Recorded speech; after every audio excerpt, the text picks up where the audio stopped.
Randy, y'all good?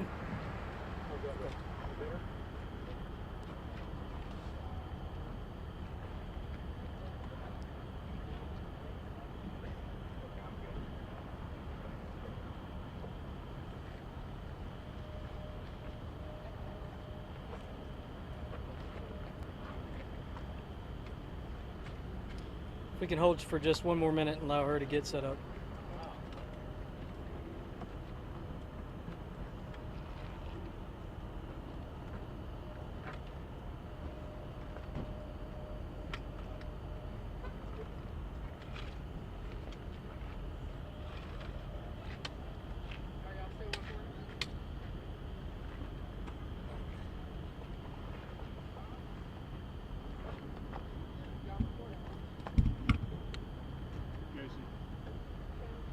How do you pronounce the name of that town?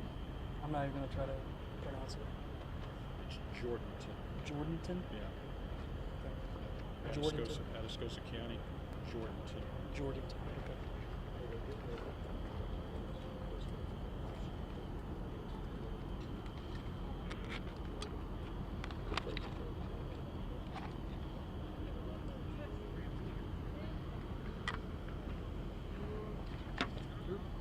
Very good.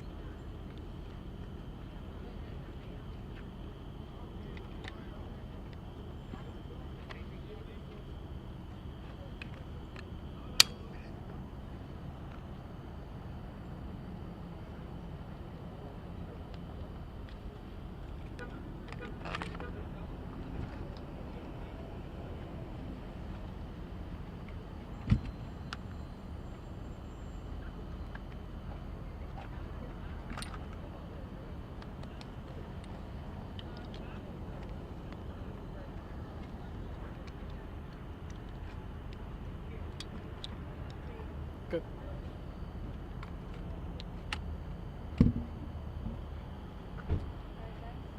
Everybody set?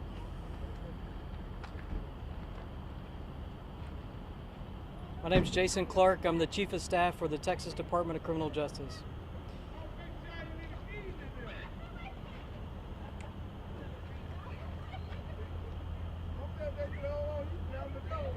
Sorry.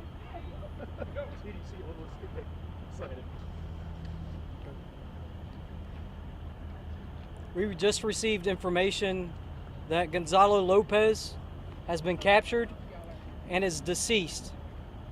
The details are still coming in at this time, but this is what we know. So, just a few minutes ago, Lopez was spotted driving that Chevy Silverado pickup. That information had gone out across Texas, and it was actually law enforcement in Atascosa County that spotted Gonzalo Lopez driving that Chevy Silverado. At that time, they trailed Gonzalo, and then ultimately the tires were spiked on that vehicle. After a short chase and a crash, Gonzalo Lopez exited the Chevy Silverado with a firearm and engaged law enforcement officers who engaged back and ultimately killed Lopez. Again, Gonzalo Lopez has been captured and he is deceased. Any other questions? What time did this happen at? We believe that this happened probably about 30 minutes ago or so. Any law enforcement officers struck? Fortunately, no law enforcement officers were struck. It's my understanding he fired several rounds at officers and was armed with an AR-15 and a pistol, and I believe multiple officers engaged Lopez, ultimately shooting and killing him. What was the law enforcement agency? I don't know exactly. I know it happened in Atascosa County, and I believe the name of the town is Jordanton.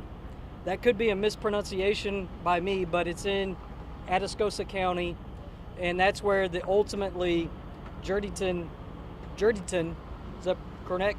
Is where ultimately the interaction took place. Where do you believe he got the AR-15 from?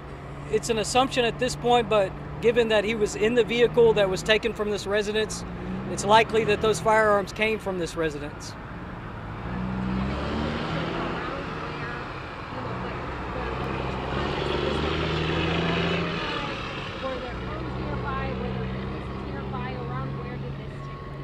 the actual shootout.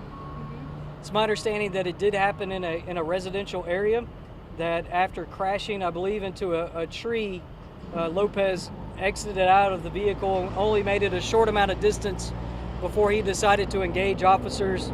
And thankfully for the swift action of those officers, they were able to take Lopez into custody.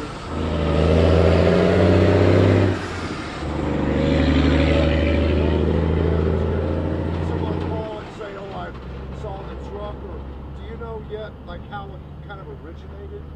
I know that a bolo went out across the state, and so they were certainly cognizant of South Texas and the San Antonio area because he had previous contacts in that area. And it's our understanding that law enforcement spotted that vehicle on a roadway, and the license plate matched the bolo, and so that's when they began to tail Lopez in that vehicle. Ultimately, that vehicle was spiked after a short chase in which Lopez crashed out and decided to engage law enforcement officers, and those officers very swiftly shot and killed Lopez, bringing this whole ordeal to an end. What weapons did he fire? I know he had multiple weapons, but did he use all of them? I don't know specifically what weapons he used, but I do know that he was armed with a rifle and a handgun.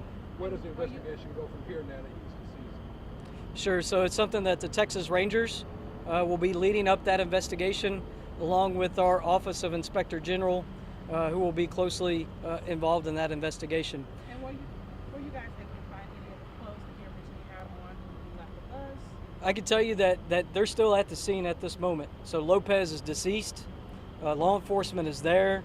They're processing that scene as we speak, and so there's some information that I just don't have at the moment. I do want to take a moment, though, and really thank law enforcement. Leon County Sheriff has been extraordinary and continues to be. Our partners at DPS, the Office of Inspector General, U.S. Marshals, just so many different law enforcement agencies contributed to this, and just very thankful for all of the support that they have provided. And I'm thankful that this came to a resolution in which Lopez did not harm anyone else. As a leader, what's your reaction that this man is off the streets? I can just tell you that we are very saddened that the murders happened, but I will tell you that we are breathing a sigh of relief that Lopez will not be able to hurt anyone else. Will TDCJ be adjusting their protocols to ensure that nothing like this happens again? As I said earlier, we will conduct a serious incident review. Anytime you have something serious like this, it's incumbent upon us to go backwards to figure out, how did he escape? How did he beat our security protocols in order to leave that transport vehicle? And so that's something that we absolutely will be doing. We will uncover how he did it and then make any adjustments that are necessary.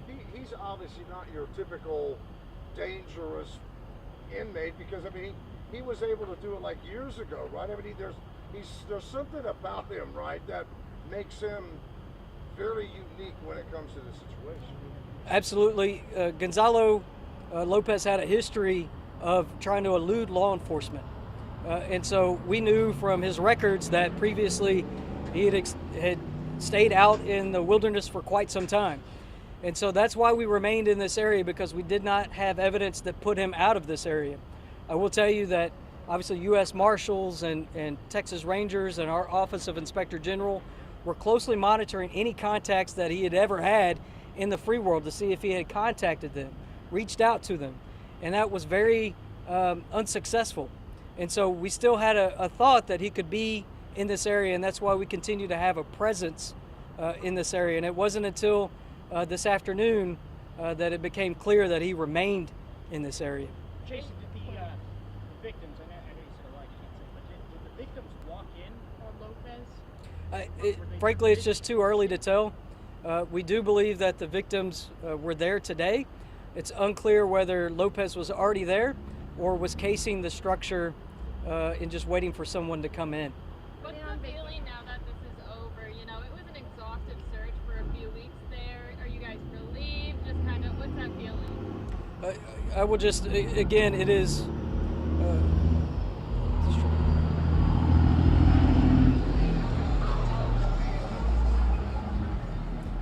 I will say that this is a absolute tragedy. The fact that 4 individuals, I would say that this is a tragedy that you had 5 individuals who lost their lives. And so I am thankful that tonight Gonzalo Lopez is unable to harm anyone else. Do you know if Ability do you think TDCJ has leading to the deaths of these 5 people that if he was able to escape? Sure. You know, as I said earlier, that will be part of us going backwards to determine how that escape happened, and taking any precautions that we need to take in order to prevent that from happening in the future. As a human being, obviously this is a tragedy. Do you have any words to say to the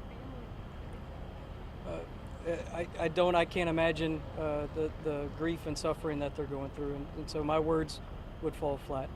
have they been Who contacted? and when we can expect those IDs? That would be something I'd encourage you to talk to Leon County Sheriff. Obviously, this has happened in their jurisdiction. They're working closely with DPS in order to process that crime scene. So I would expect that the sheriff likely would release that information and not TDCJ. So What are has some the things family been that contacted? TDCJ possibly learned, and could we see that you all move to the inmate who has been on the run for 11 years now and kind of exhaust the efforts that were on this one for Lopez to try to find that inmate? I assume you're talking about Busto Diaz. Yes, sir. So, and I'll just speak to that. It's something that we don't ever stop. We don't rest. And even for Busto Diaz, who we believe is in Mexico, and that we'll continue to search for forever. Thank you. Jason.